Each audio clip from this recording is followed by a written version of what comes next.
Hello. I'm going to say it's good morning. It is morning. It's Today is the 11th of the 11th, and on the 11 o'clock, I'm going to go to the local war memorial and go and pay my respects to the dozens and dozens and dozens of poor bastards that died. As they said, they shall not grow old. And it's funny, it made me think actually, to be quite honest, I was going to talk about PayPal today and all things like that. But thinking about it, walking down here from to the pillbox, I was thinking, God, how life has changed. I'm 60 years old. And one of my most enduring, earliest memories is, wait for it, right, okay, it's wearing a pair of court shoes, my mum's court shoes, dancing in the kitchen with my mum and her friend and my sister to the Beatles' She Loves You when it first came out. And it was probably one of the earliest plays on the radio, actually. She Loves You. She loves you, yeah, yeah, yeah. And that song changed the world. Not only for me, it changed the world for a lot of people, and it felt like the world had changed completely. It sort of like became modern and contemporary.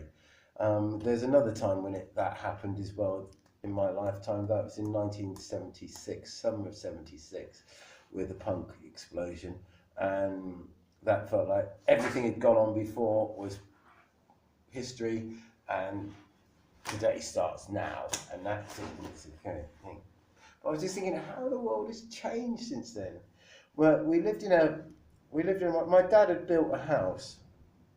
Um, my dad had built this house on an old bomb site, and basically there was a bomb site, so they must have cleared it. Built a house. It was in a street where there'd been houses probably since just after the First World War, and 1920s, and so they built a house in the late early 60s, and on that site, and they built it so it was a fairly modern house. It was light and airy and everything like that, and it felt like a very modern house. He did actually bugger off after he finished building the house and left my mum as a single parent back then, which was quite unusual at that time, but it's became more and more prevalent and everything like that. Like, a bit heartbreaking when your dad buggers off, actually. But as a kid, so all you fathers out there, and you got kids, you know, and you think, oh, stay together for the kids. I'm sorry, you do it. It's no matter what happens. Do you know the secret to a long marriage? There is one secret to a long marriage. You don't separate. You don't give up. Okay, you stick it out. Hell and high water. It's a decision you made. Stick to it, and be a bloody man. Yeah, and for your kids. If you've got kids, stick with them. Kids do much better with a mum and dad. Yeah. Um, my kids, my kids, still manage to fail things, but they're still good kids, and I love them. They're great kids. The educational system didn't work for us, but I mean, it never worked for me either. So it doesn't. I think our brains are wired. As somebody said, you're not wired quite correctly. Like, I'm not. I was thinking back to the day. Back then, we didn't have a fridge. We didn't have a washing machine. We had a bathroom. We were quite modern because we had a bathroom inside the house and a toilet inside the house. That was quite modern then. That was considered sort of, ooh, because everybody else up the street had a little toilet down the end of the garden. Well, that was about the time when it all started changing. They started putting the toilets in the house. But I remember going around loads of places and things like that, and having to go to toilet down the end of the garden in the middle of the night and things like that. And the spiders, or they had a bucket on the landing quite often, which you had to piss or shit in, which was quite rough and ready. But and in the morning you got the job of taking the bucket, taking it down to the funder box down the end of the garden, chucking it down there, rinsing it all out, chucking water down it, pulling the flush, and off you go. Yeah, we bathed once a week. Back then, we bathed once on a Sunday, and what we do is my mum would get, my sister would get, then I would get the bath, all the same water. So I got third thing, and then all the washing would get thrown in there, and the washing powder would be put on top. And me and my sister used to dance on the washing, run up and down on the washing. And we wash it, let's give it again, give it all a rinse, and then it'll all get hung out on the garden on the washing line. Yeah, and that was your washing. Yeah, so you didn't wash your clothes. Well, we didn't have quite so many clothes. We didn't have half so many clothes in those days, actually. Like, this world has changed so much. I mean, people didn't have so much stuff. There wasn't, wasn't that much stuff.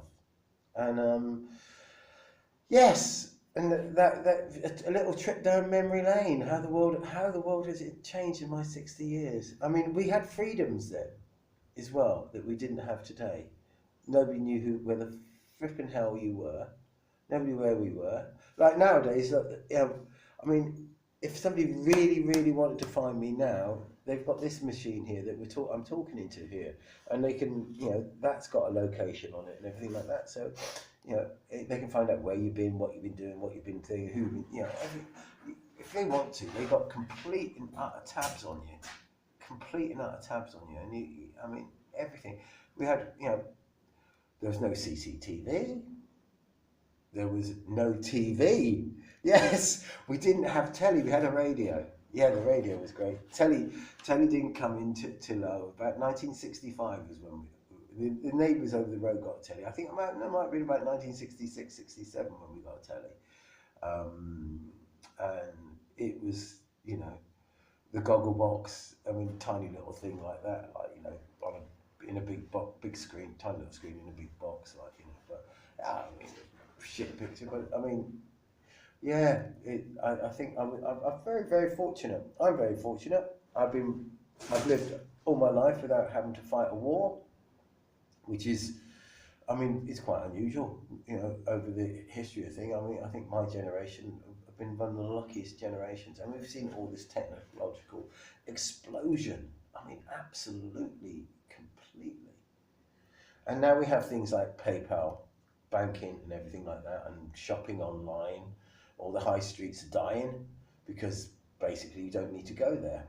And they're trying to sort of like save the high street, and there's all these things like save the high street. And I own shops, by the way. I own shops, but I've got to be honest with you.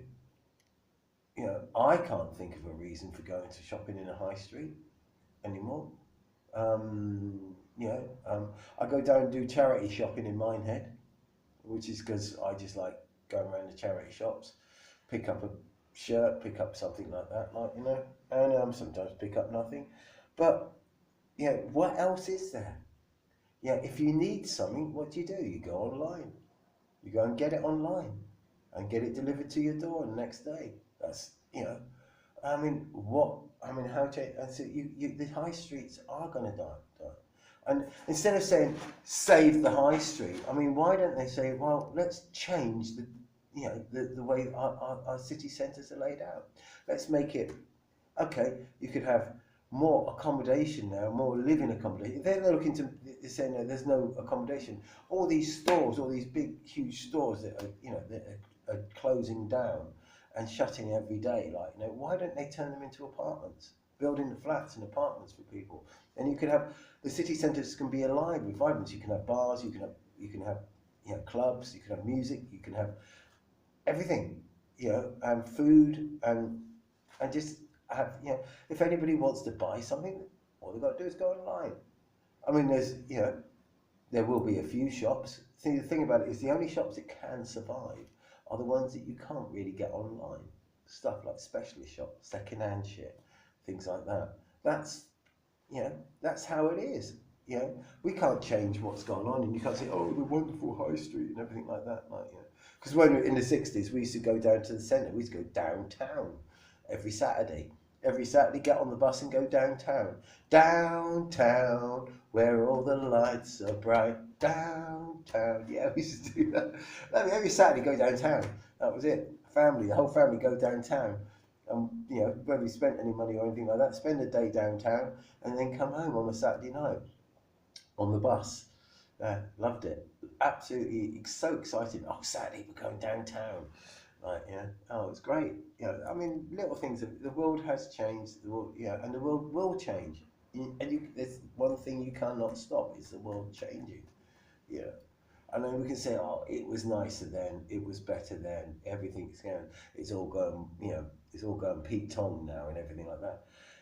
Yes, mind you, you can imagine what they thought at the Second World War, beginning of the Second World War. It's all going Pete Tong because they were dropping bloody bombs everywhere and things like that. Like, you know, that was going Pete Tong. And so, well, you know, sod PayPal. I know PayPal. You know, the only thing I was going to say was the wonderful thing is that we mustn't ever, ever allow them to take away. We mustn't ever allow them to take away cash. Cash. Cash is king. Right, okay. Cash is king. You've got to have cash because if you haven't got cash, they've got you totally and utterly screwed. Totally. Okay? Without cash, we are screwed. Okay? And if you want me, I'll explain where I'm coming from another time actually. About, yeah. But they can totally control you and they can shut you down. They can starve you. They can anything you want. This because if you look at the way that PayPal like, is shut out. It shut out Infowars. It shut out the Rebel. It shut out Tommy Robinson. It shut out all the Antifas. It shut out. I think it's closed down all those accounts now, like and everything like that. And it's closed down yours truly's account, by the way. Yeah, I don't know why. I mean, my PayPal account got shut last week. Um, no reason, no explanation, but they can do that. That's their business, yeah. And eBay owns PayPal, by the way. You need to know that eBay owns PayPal, so they own the method of payment. So they're making money off of selling, and they're making money off of the transaction as well. So eBay are making an awful lot of money, you know. So we could probably get another. Somebody's going to come up, hopefully, with another method of payment.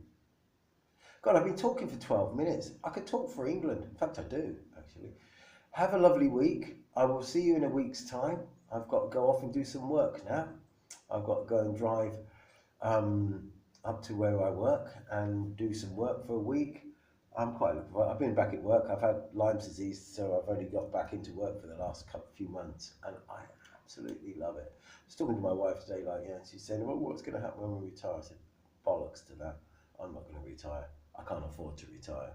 I did have a pension, but 5 years of being ill, that's sort of spunked quite a lot of my pension, and basically, I had in 2007, I had £250,000 stashed away that I saved. In 2009, that was worth about 50,000. Gone, just like that. Cash, keep the cash. I would have, you know, my granddad told me, like, don't give it to them because the fuckers will nick it off you. Stick it in a shoebox under the bed. And I should have listened to him, because if I didn't listen to him, I would have still had it. Well, wouldn't have got the interest, wouldn't have got anything, but they, you know. So remember, cash is king, okay? Because without cash, they've got you totally and utterly screwed. They can fuck with you, they can do whatever they want with you. Peace and love, people, and have a good week. And remember, you know, we're very lucky. We are very lucky. We're living in probably the best times ever.